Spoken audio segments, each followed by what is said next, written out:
Interest psychology की class में आपका हार्दिक स्वागत करता हूँ। स्टार्ट कर रहे हैं अधिगम। अधिगम ने हमने पूर्व की क्लास में अध्ययन किया था पावलो के सिद्धांत का। ये क्या था ना, पावलो के सिद्धांत को पढ़ा था जिसका नाम था अनुकूलित अंतरिया का सिद्धांत। अनुकूलित अंतरिया का सिद्धांत ये पढ़ा था हमने, अंतरिया का सिद्धांत, जिसके प्रतिपादक कौन थे? पावलो। हमने कल इसको पढ़ लिया था अच्छी तरह से। यूसीएस, यूसीआर ये पढ़ा था। फिर हमने पढ़ा था सीएस प्लस यूसीएस माइनस यूसीआर। फिर हमने पढ़ा था सीएस माइनस सीआर, ये पढ़ा था ना। तो यहाँ हमने क्या दिया था? भोजन, और भोजन के बाद में कुत्ते की क्या प्रतिक्रिया हुई थी? लार अर। फिर हमने यहाँ क्या बताई थी? घंटी। घंटी के बाद हमने दिया था भोजन, और भोजन के बाद कुत्ते के मुख में क्या आई थी? लार।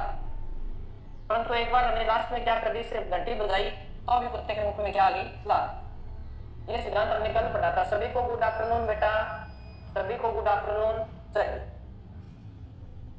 अब देखिए, इसी सिद्धांत का एक अलग प्रकार का वर्जन है जिसमें ये दे देता है सीधा, ठीक है? Unconditional stimulus, unconditional response. यहाँ सी है, यहाँ सी नहीं है, इसका पूरा नाम सेम ही बनता है, अनकंडीशनल स्टिमुलस, अनकंडीशनल रिस्पॉन्स। तो सेम का सेम है। फिर यहाँ C S plus US U R, फिर सी एस यू आर, ये इतना दिया हुआ था, ठीक है ना? सॉरी यू आर नहीं, सी आर, सी आर। ये मैंने कल आपको समझाया था। ये क्या है? भोजन है। कई बार ये दे देता है, कई बार वो दे देता है। बार घंटी प्लस भोजन लार, और यहाँ भोजन नहीं होकर सीधी क्या दी? घंटी, और कुत्ते के मुख में क्या आ गई? लार। ये सिद्धांत मैंने आपको कल करवाया था, समझ लिया होगा आपने। इस सिद्धांत को याद करना है। दो तरीके हैं इसके, 1 नंबर और ये है आपका 2 नंबर। तो इसमें से सी गायब है, बस इतना ध्यान रखना है। सेम ही है, अनकंडीशनल स्टिमुलस। अब इसको आपको लिखना है, पावलो के प्रयोग को अपन लिखेंगे। कल हमने इसको अध्ययन कर लिया था, आज इसको हम पूरा करेंगे। तो आपने लिखना है पावलो का प्रयोग, आपकी कॉपी में पावलो का प्रयोग। तो आपकी, अगर आपने पहली यूनिट नहीं करी है तो आप पीछे की क्लासों में जाकर देख सकते हैं, आपको वो यूनिट मिल जाएगी। और अगर नोट्स देखना चाहते हो तो नोट्स भी मैंने उपलब्ध करवा दिए हैं, नोट्स भी वहां पर डाल दिए गए, आप डाउनलोड करके हाथ से लिख सकते हो, ठीक है बेटा?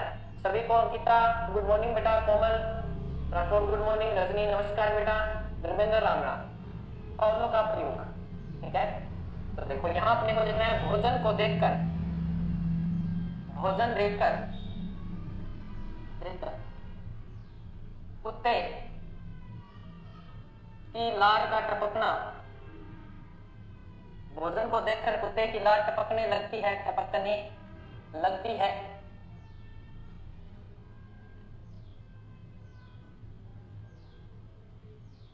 यहां भोजन स्वाभाविक उद्दीपक, या आप इसे उत्तेजना कह सकते हो, उत्तेजना है, उत्तेजना है। और कुत्ते के मुख से, और कुत्ते के मुख से, मुख से लार टपकना, लार टपकना स्वाभाविक अनुक्रिया है, अनुक्रिया है। पर यदि, ये इंपॉर्टेंट करके लिख लेना, पर यदि जब कोई, पर जब कोई अस्वाभाविक, जब कोई अस्वाभाविक उद्दीपक, ब्रैकेट में लिखना चाहो तो लिख लीजिएगा, जैसे इसमें क्या था? घंटी, वैसे सी आर, ठीक है ना? अस्वाभाविक उद्दीपक यानी सी आर, सी आर स्वाभाविक, स्वाभाविक उद्दीपक, जैसे आपने लिखा था यूसीएस का स्थान ग्रहण कर लेता है, स्थान ग्रहण लेता है तो वह स्वाभाविक उद्दीपक की तरह प्रभाव छोड़ने लग जाएगा। स्वाभाविक उद्दीपक की तरह प्रभाव छोड़ने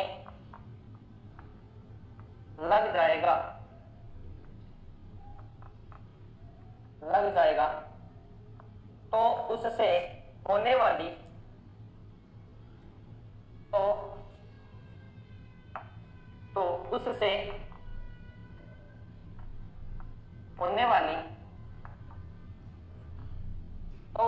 वाली अनुक्रिया को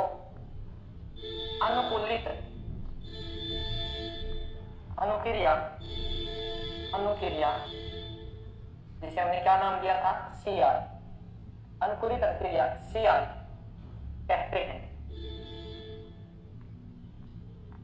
ये इनका सिद्धांत था, कल मैंने आपको करवा दिया है।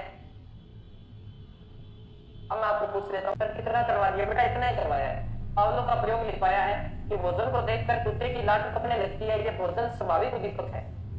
नॉर्मल सी बात है, भोजन को देखेगा भूखा है तो लाट टपकेगी। फिर देखो, और कुत्ते के मुख से जो लाट टपकती है वो क्या है? स्वाभाविक अनुक्रिया है। ये तो नॉर्मल बात है। पर जब कोई अस्वाभाविक उद्दीपक यानी घंटी या को मन लगना घंटी, स्वाभाविक उद्दीपक या घंटी की जगह या क्या था? भोजन। ये भोजन हो जाएगा ना। भोजन का स्थान ग्रहण कर लेते यानी घंटी बजने से भूख कुत्ता क्रिया करता है, कुत्ते के मुख में क्या दिखती? लाट। तो स्वाभाविक उद्दीपक की तरह प्रभाव छोड़ने लग जाएगा तो उससे होने वाली अनुक्रिया को अनुकूलित अनुक्रिया कहते हैं। ओके, लिख लिया आपने? अभी मैं आपसे इस सिद्धांत के बारे में एक उदाहरण दूंगा और फिर आपसे पूछूंगा बताना मेरे को क्या क्या है। सर CS होगा ना उद्दीपक? हम तो CS ही होता है बेटा उद्दीपक। तो कंडीशनल स्टिमुलस, C का मतलब कंडीशनल, स्टिमुलस का मतलब उद्दीपक। उद्दीपक को स्टिमुलस बोलते हैं इंग्लिश में। सर एक साइड होना है बेटा, जब आप सभी उतार लो तो बता देना बेटा।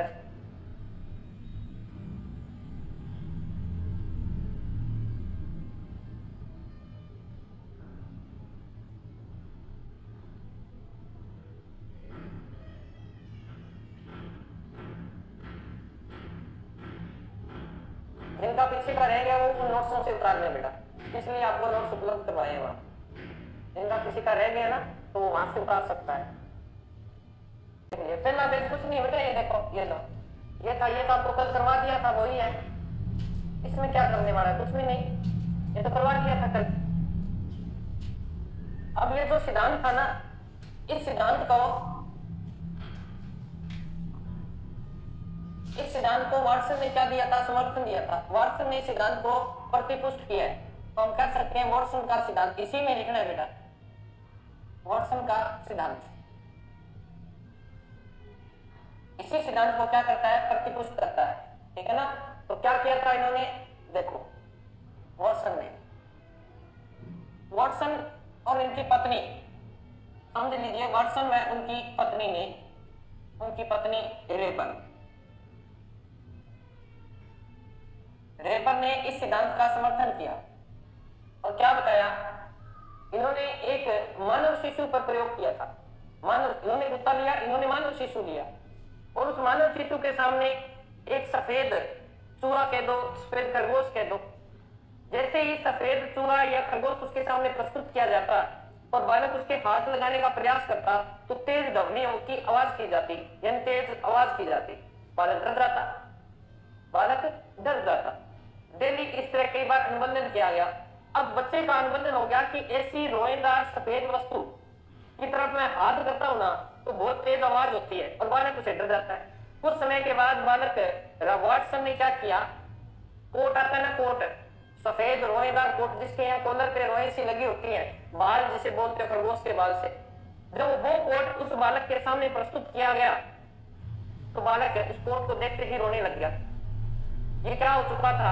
उस बालक का उस सफेद वस्तु से अनुबंधन हो चुका था कि जैसे मैं सफेद वस्तु पे हाथ लगाऊंगा तेज ध्वनि होगी, बालक रोने लग जाएगा। तो जैसे वह और कुआं प्रस्तुत न कर सिर्फ क्या प्रस्तुत कर दिया गया, कोट प्रस्तुत कर दिया गया, तो भी बालक का अनुबंधन हो गया था किसे, सफेद रोएदार वस्तु से। बोल्ड पे मैंने क्या लिख दिया रे, कोई गलत हो गया क्या? अच्छा अच्छा अच्छा, ठीक है ठीक है, ये CS है बेटा, CS है, CS है। हाँ राधिका बिल्कुल सही आपकी बात, निकिता बिल्कुल सही बेटा, ये CS है। सॉरी मैंने यहाँ लिख दिया था, वैसे तो मैंने यहाँ सही लिखा है, ऐसे बात को लिखा, इंग्लिश में मैंने यहाँ CS लिखना था, ठीक है ना? तो ये आपको थोड़ा सा ध्यान रखना है, सही कर लीजिएगा, क्योंकि नीचे तो सही कर दिया है, CR लिख दिया था। हाँ लिख लीजिए, सही कर लीजिए। तो हम मॉर्सन वाला कर रहे थे, तो इन्होंने कैसे किया था देख, तो फिर वही तो है UCS UCR, ठीक है। यूशियस क्या है, खरगोश कर दीजिए, खरगोश। बालक उस खरगोश को देखता है और खरगोश कैसा होता है, रोएदार होता है ना। यूशियर क्या है, बालक है, डर जाता है, डरना, और डर कर क्या करने लग जाता है, रोने लग जाता है, ठीक है। अब ऐसा किया गया, कुछ समय बाद क्या किया गया, ऐसा ही हो रहा है ना। अब ये कह रहा है कि CS प्लस UCS, अब UCR, ये लाइन इसने समाप्त कर दी। क्यों कर दी, क्योंकि ये कह रहा है कि अगर मैं वहां पर CS दे रहा हूं, CS का अर्थ क्या है, वहां पर मैंने जैसे यहाँ ये खरगोश है, यहाँ से चूहा दिया, दूसरी बार चूहा भी दिया है, व्हाइट चूहा प्लस खरगोश भी, ठीक है। फिर भी बालक क्या कर रहा है, डर रहा है, तो ये लाइन इसमें नहीं आएगी यहाँ। परंतु इस प्रयोग को इन्होंने सिद्ध किया, इस खरगोश की जगह अगर मैंने रोएदार कोट दिया, बालक को कोट दिया, तो भी बालक क्या करने लग गया, डर गया, डरना और रोने लग गया। तो ये रोएदार कोट है ना, उसका अनुबंधन हो गया किससे, रोएदार वस्तु से। और इस सिद्धांत को किसने दिया था, वाटसन व उसकी पत्नी रेबर ने दिया था, इसी सिद्धांत को प्रतिपुष्ट किया था। ओके, अब मैं आपको लिखवा देता हूं, लिख लीजिएगा, वाटसन का सिद्धांत।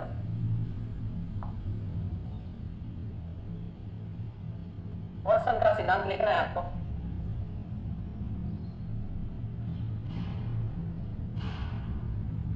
वाटसन में उनकी पत्नी रेबर ने एक मानव शिशु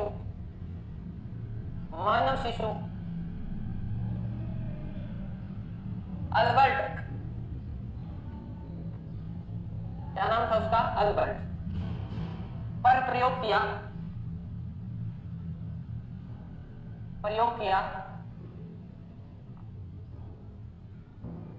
ओके बेटा,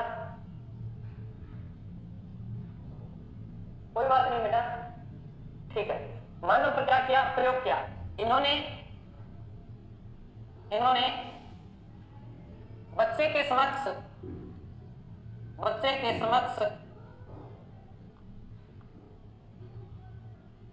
समक्ष सफेद चूहा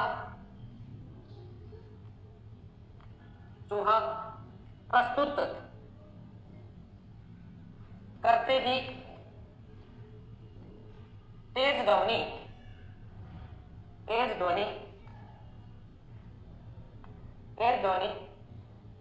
करते, जिससे बच्चा डर जाता, जिससे बच्चा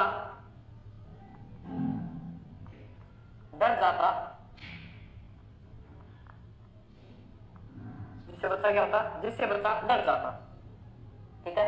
कुछ समय बाद बालक के समक्ष सफेद रोएदार वस्तु, कोई भी हो सकता है, कोट हो सकता है, कुछ भी हो सकता है, टोपी भी हो सकती है, सफेद रोएदार वस्तु, ब्रेक में लिखना था तो लिख लेना कोट, खरगोश प्रस्तुत किया गया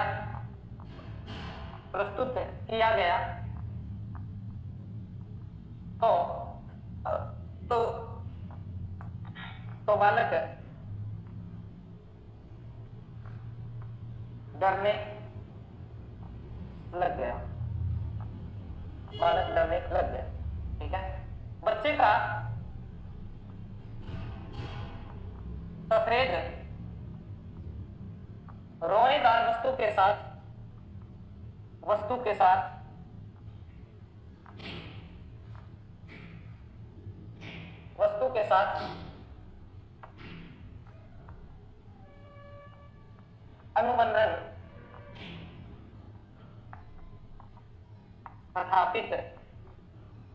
अनुबंधन स्थापित हो गया था।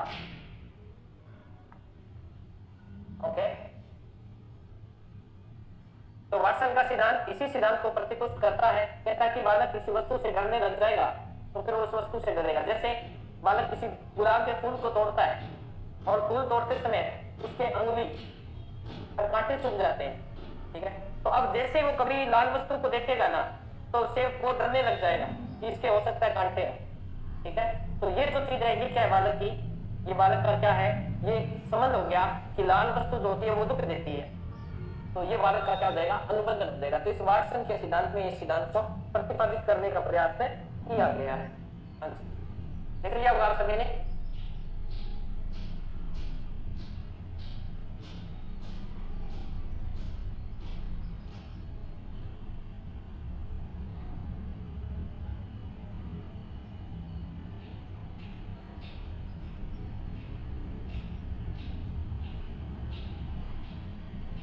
मैं एक सिद्धांत दूंगा आपको और वो सिद्धांत देखते हैं आप कौन कितना सही कर पाता है। एक लड़का उस शहर से नफरत करता है, उस शहर से नफरत करता है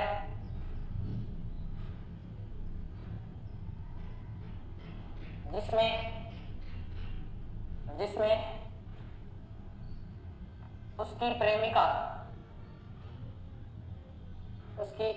उसकी प्रेमिका रहती है। ठीक है, अब यहां से ध्यान देना है। अब मैं यहां से प्रश्न पूछूंगा, अब आपको उसका उत्तर देना है। ठीक है, सबसे पहले मैं आपसे पूछ रहा हूं यूसीएस, इस प्रश्न में यूसीएस क्या है और यूसीआर क्या है, पहले तो ये बताइए। इस प्रश्न में यूसीएस क्या है और यूसीआर क्या है, बताओ। मैंने प्रश्न आपके सामने रख दिया है और पूछ रहा हूं मैं आपसे कि एक लड़का उस शहर से नफरत करता है जिसमें उसकी प्रेमिका रहती है। यहाँ यूसीएस क्या है, यूसीआर क्या है। अगर आपको कंसेप्ट समझ में आया है तो आप इसका उत्तर सही देंगे, अन्यथा आपको ये कंसेप्ट अभी तक समझ में ही नहीं आया है। तो देखिए यूसीएस यहाँ क्या है, यूसीएस यहाँ हो जाएगा बेटा प्रेमिका। यूसीएस क्या है, प्रेमिका। ठीक है, यूसीआर क्या हो जाएगा, वो क्या करता है, प्रेमिका से नफरत करता है। क्या करता है, नफरत। ठीक है, बाद में सीएस फिर सीआर, यानी अब सीएस का अर्थ यहाँ पे क्या हुआ, वो किससे नफरत करता है, लड़की से, परंतु अब वो किससे नफरत करने लग गया, शहर से। तो यहाँ अब सीएस क्या हो जाएगा, शहर, और यहाँ क्या हो जाएगा, नफरत।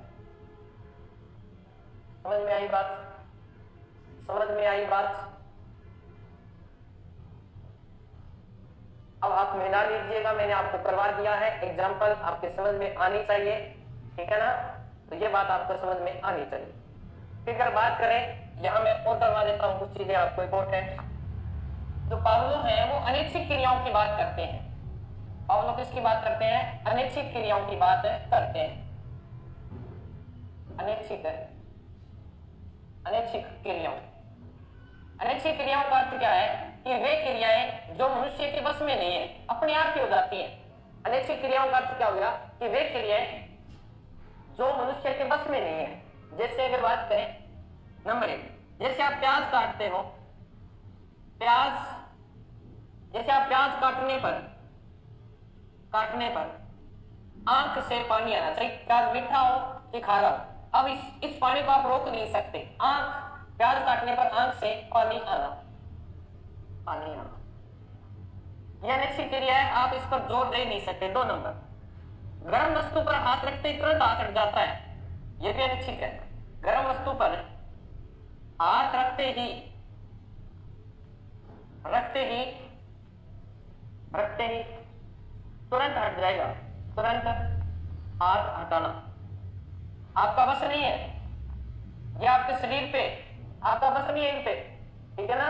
3 नंबर बात करें कि सामने रोमांटिक क्रिया चल रही है, जो प्रेमी और प्रेमिका की बात कर रही है, आप ऑटोमेटिक उत्तेजित हो जाते हो, यह भी क्या है, अनैच्छिक है, जिन पर आपका नियंत्रण नहीं है, ये बात आपको ध्यान रखनी है। यूसियस प्रेमिका कैसी हुई सर? ये क्या होता है? स्टिमुलस, उद्दीपक होता है ना, यह अनुक्रिया। तो लड़का किसको चाहता था? पहले लड़के की प्रेमिका रहती है, तो प्रेमिका को चाहता था, उसका लक्ष्य क्या था? प्रेमिका का लक्ष्य क्या था? प्रेमिका। तो प्रेमिका अपने आप ही यूसियस हुई कि नहीं हुई? अब फिर बाद में प्रेमिका से वो नफरत करने लग गया, तो नफरत किससे कर रहा है? लड़का कर रहा है। लड़का क्या होगा? लड़का तो करता है। यहाँ पे बात करें तो जिसको जो उद्देश्य होता है ना, जो लक्ष्य होता है, तो लक्ष्य क्या था उसका? प्रेमिका है, इसलिए यहाँ पे यूसियस प्रेमिका होगी, ठीक है ना। बिल्कुल सही, अब आपको समझ में आ गया होगा। तो ये क्या है? पावलो अनैच्छिक क्रियाओं की बात करते हैं जिन पर व्यक्ति का बस नहीं होता।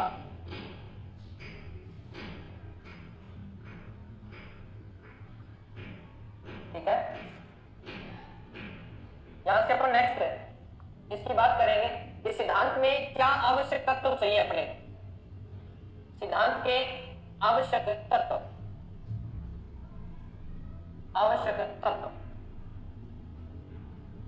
ओके। आवश्यक तत्व में सबसे पहले अपन बात कर रहे हैं समय कारक की। ध्यान रखना, समय कारक क्या है? समय कारक कि जब आप जैसे सीएस घंटी प्लस यूसीएस भोजन, इन दोनों के बीच का जो समय है ना, वो कितना होना चाहिए? वो कितना होना चाहिए?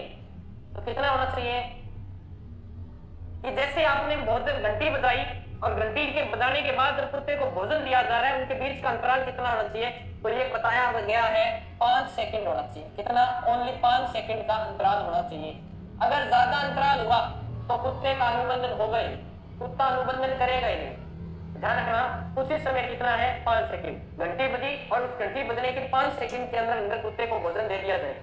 और ये परीक्षा में करना, जैसे कोई बालक ने अच्छा काम किया मतलब बहुत अच्छा किया, आप उसे जो भी पुरस्कार शाबाशी देनी है वो उसे तुरंत दे दे, तो बालक में मनोबल बढ़ता है, वो पुनर्बलन का काम करता है, ठीक है। तो 5 सेकंड का आपको ये प्रश्न पूछ सकता है। 2 नंबर, उद्दीपन सामान्यीकरण। आप अपने हिसाब से लिख लिया करो बेटा इसके अंदर, ठीक है ना, सारी चीजें बोर्ड पे नहीं हो सकते। अब ये कह रहा है उद्दीपन सामान्यीकरण कि जैसे मूल अनुबंधन हमने किया था, जैसे कुत्ते वाले उदाहरण में देखते हैं कि मूल अनुबंधन किया हमने घंटी से, अब क्या हुआ? उस घंटी के साथ कुत्ते का संबंध जुड़ गया, और वैसे ही घंटी अगर उससे किसी और उससे मिलती जुलती आवाज सुनाई दे तो कुत्ता अनुबंधन करेगा, कुत्ता भाग के खड़ा होगा कि मेरा खाना आने वाला है, और ऐसा करने से अनुबंधन टूट सकता है।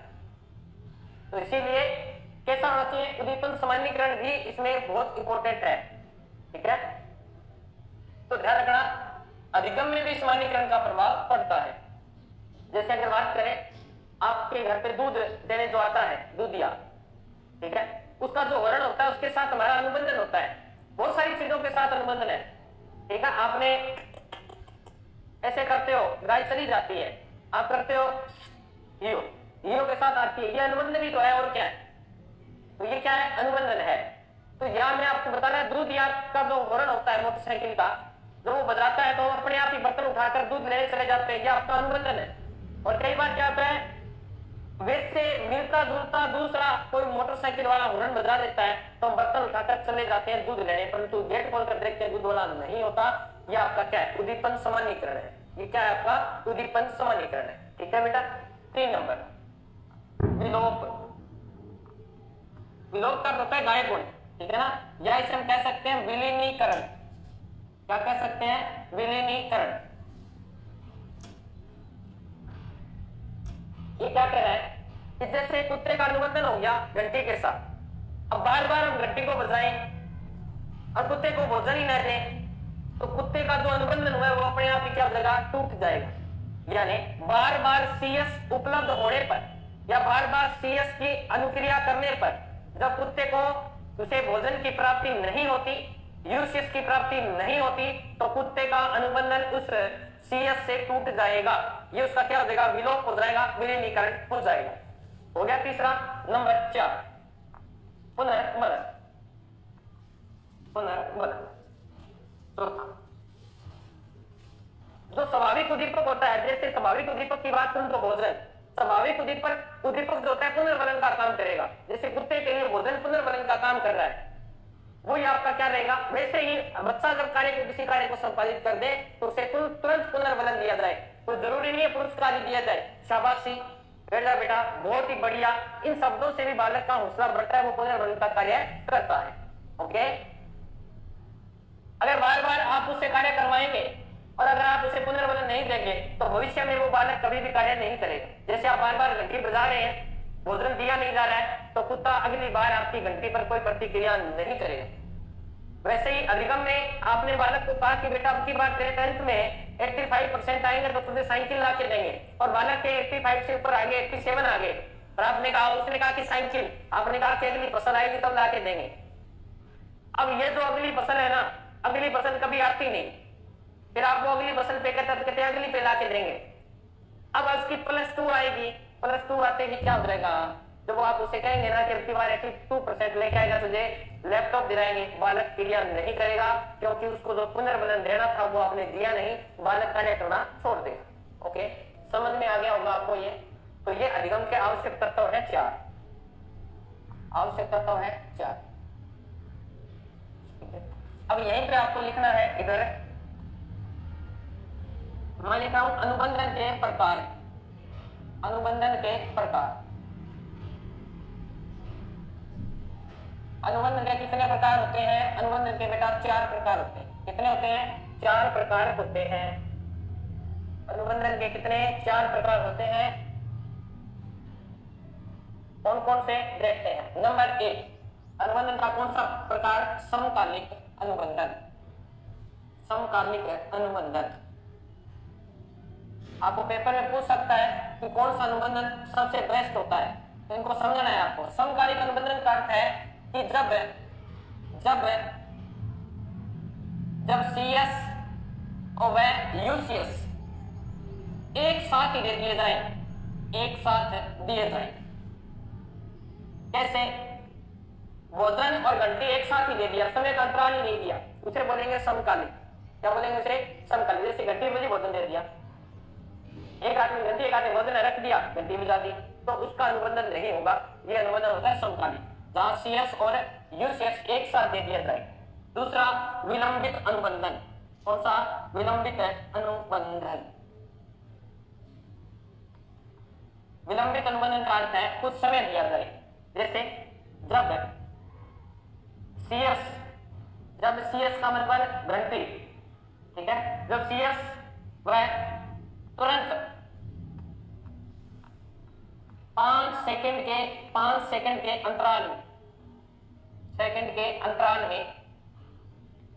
अंतराल में यूसीएस दिया जाए, तो कौन सा हो जाएगा? विलंबित अनुबंधन। और ये ध्यान रखना, ये सर्वश्रेष्ठ, ये कौन सा अनुबंधन है? सर्वश्रेष्ठ अनुबंधन है। ये कौन सा अनुबंधन है? सर्वश्रेष्ठ अनुबंधन है। लिख लीजिएगा इसको।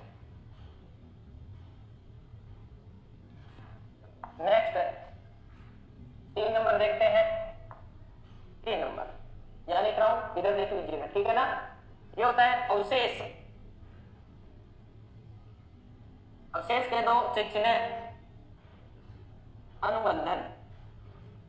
अनुबंधन क्या कह रहा है? शेष। ये पहले क्या दे दिया हमने? पहले CS दिया,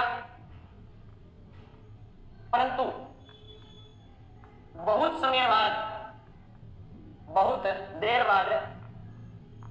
बाद यूसीएस देना, तो वो कौन सा हो जाएगा?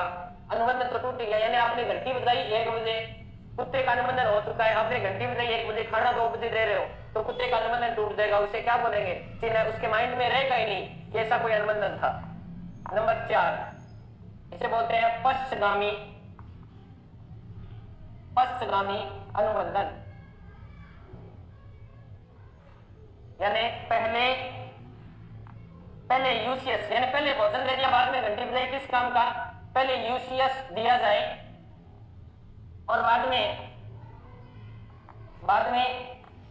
सीएस दिया जाए। किस काम की बात है? पहले भोजन खा के उसका पेट भर गया तो फिर उसे क्या तुक हुआ अभी देने का? तो ये 4 प्रकार के हैं बेटा, इनको उतार लीजिएगा। सबसे बेस्ट 2 नंबर वाला होता है विलंबित अनुबंधन। आपको पूछ सकता है, ठीक है ना, आपको पूछ सकता है। उतार लिया सभी ने? बताइए मेरे को, सभी ने उतार लिया होगा?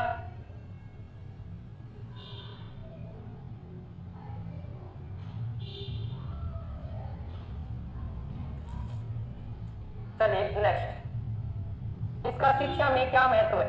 इस सिद्धांत का शिक्षा में क्या महत्व है? तो यहाँ लिख देना शिक्षा में महत्व। शिक्षा में महत्व, ठीक है। तो सबसे पहले यह सिद्धांत है पुनरावृत्ति पर क्या देता है? बल देता है। पुनरावृत्ति पर बल, कोई भी क्रिया से क्या की जाए? बार बार करवाई जाए। दूसरी, प्राणी तभी सीखेगा जब वह सक्रिय होगा, तभी सीखेगा जब वह क्रियाशील होगा, यानी जागृत होगा तो ही सीखेगा, ठीक है। समझ में आ रहा है ना सभी के? नेक्स्ट, यह सिद्धांत सहसंबंध सिद्धांत पर आधारित है। यानी आगे वाली जो क्रिया वो पीछे वाली क्रिया पर क्या है? आधारित है। तो बालक को ऐसा ही करना होगा। तीसरी नेक्स्ट, भाषा सीखने व सिखाने में उपयोगी है। जैसे बालक कोई चीज को सीख रहा है, उसे शाबाशी ये चीजें देंगे तो उपयोगी है। ये क्या कह रही है? नहीं सर, क्या नहीं सर बेटा, अब पता नहीं आप क्या कह रहे हो, ठीक है। नेक्स्ट, यह सिद्धांत यांत्रिक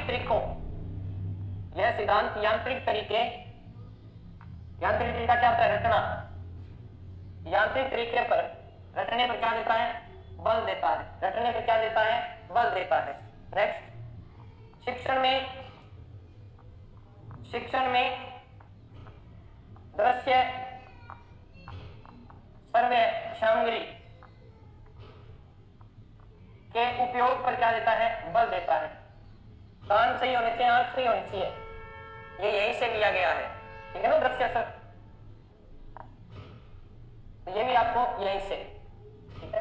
नेक्स्ट, आदतों का निर्माण व निर्धारण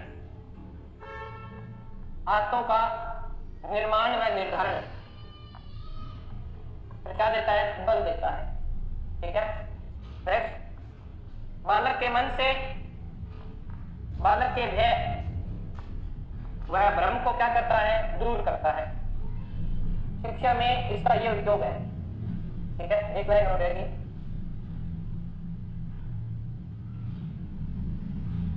नेक्स्ट बेटा, ये छोटे बालकों को सुलेख सिखाते हैं, ऐसे सिखाते हैं। सुलेख वह अक्षर विन्यास का अक्षर बनाने होते हैं ना, अक्षर विन्यास का अभ्यास कराना। अर्थात सुलेख जो होते हैं उनमें रटना नहीं होता। जैसे आपने दिया स्कूल में, मेरा भारत महान है, अपने बालक को दे दिया, बालक क्या करेगा? इसको ऐसे ही लिख के लाएगा नीचे का नीचे। तो इसमें ज्यादा समझने की आवश्यकता नहीं है, समझने की आवश्यकता नहीं है, रटना है, तो वो आपका यही होगा, ठीक है। आपने उतार दिया होगा। ये शिक्षा के अंदर इसका महत्व है। तो हमने पावलोव के सिद्धांत को कंप्लीट कर लिया है बेटा, ठीक है ना। पावलोव के सिद्धांत को हमने क्या कर लिया है? कंप्लीट कर लिया है। कल हम पढ़ेंगे थॉर्नडाइक का सिद्धांत। तो कैसा आपको समझ में आया? आप मुझे बता दीजिएगा कमेंट करके, कैसा आपको समझ में आ रहा है कि नहीं आ रहा, ठीक है। बाकी क्या है तो आप यही रहो, आप बहुत अच्छा पढ़ाते हो। सुनीता यादव कह रही है बहुत बढ़िया बात है बेटा, थैंक यू।